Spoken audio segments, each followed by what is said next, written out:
The Nigerian army in Imo State and the Ebubeagu, they say these people carry themselves go where the people wey dey their own dey celebrate for child education. Enter inside that place, everybody run. Na so they enter one woman house, so go collect every the military money wey people dey contribute for inside that place. So my people, things are happening for inside Imo State for Orlu. I'm going to play you the video for you to watch and see how much wey they collect for inside that area. 300k. Things are happening, and this thing na wetin dey go on for inside Orlu. If they come the place, they no see anybody. Goat, fowl, everything wey dey there na carry go. My people, you don read. I go allow you make you watch the video and hear it by your own self as it dey happen for that area. But not forget to share this video so that other people go still know wetin dey go on, because so many things are happening in Orlu. We get many updates with the things wey dey happen for inside that area, where you got to know wetin dey happen.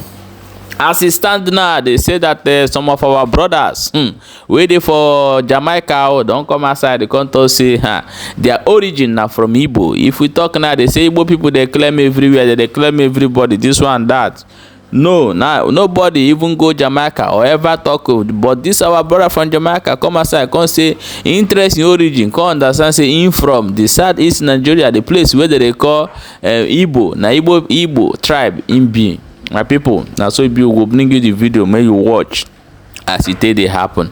Okay, my wonderful people, please stay tuned. I want you to watch this video from beginning to end and see wetin dey happen for inside Orlu as we dey talk right now.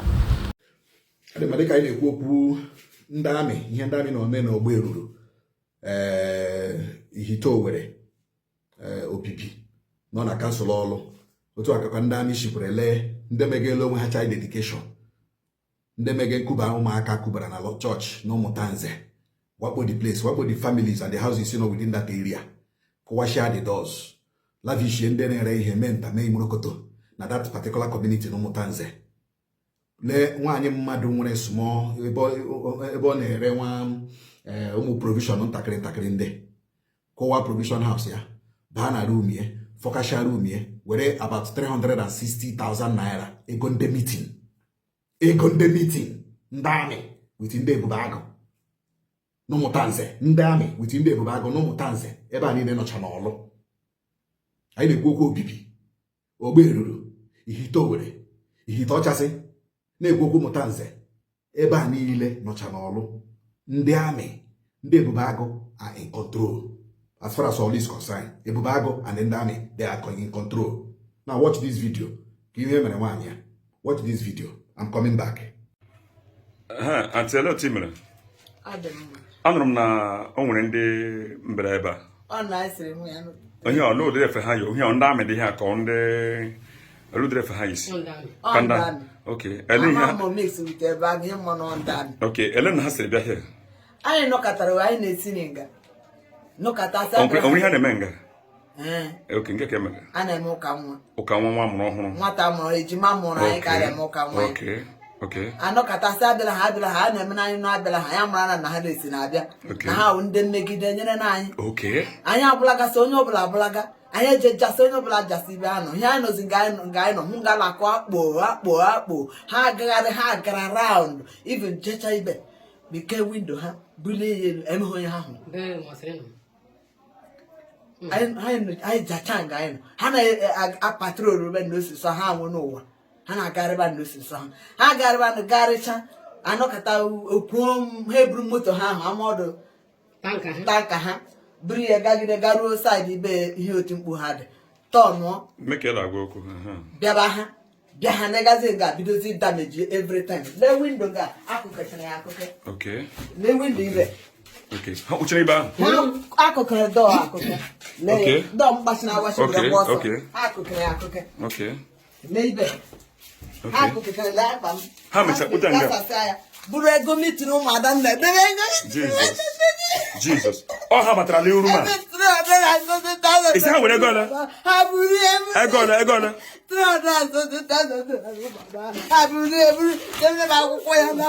Jesus you are committing now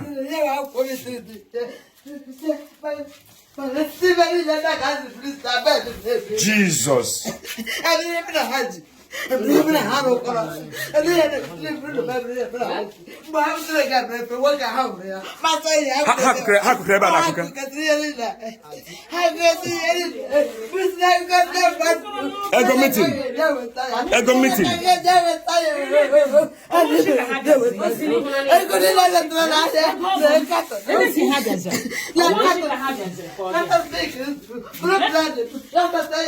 Have my bread.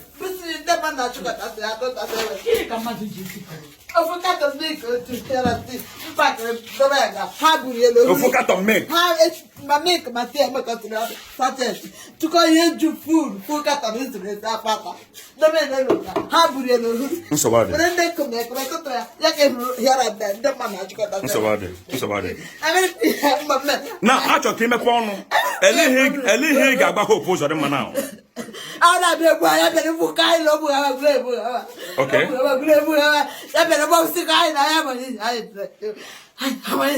What possible? I hope was the man. I'm an under robota. Okay.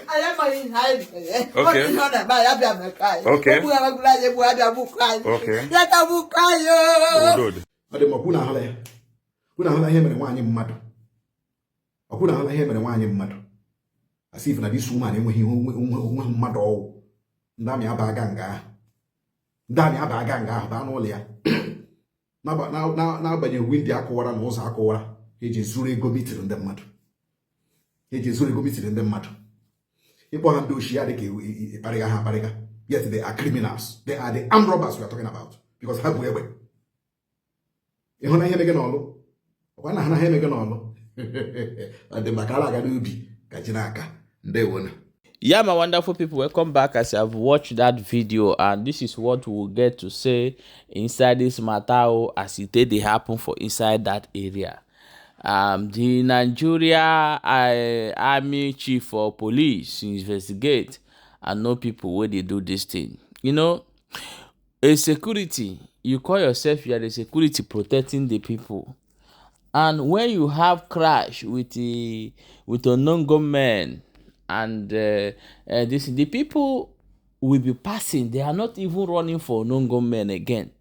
But when the people, the citizens, see their military, they're supposed to, for example, in Europe, in America, in other countries, when there is an issue in a state and they see their military coming, the people will be gifting them, appreciating them for coming to solve the problem. But when we see Nigeria police coming or army coming, we started running.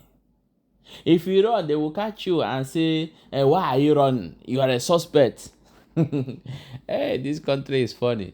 The thing is that the unprofessional people is full in the armed force of Nigeria and the government in every corner. The people that is not qualified to do the work. That is why you are seeing all this nonsense happening. Things you will hear, you will say, it's not a robbery, it's not a ESN that come to the woman's house and stole the money. Now it's the military that come to the house and now money started missing.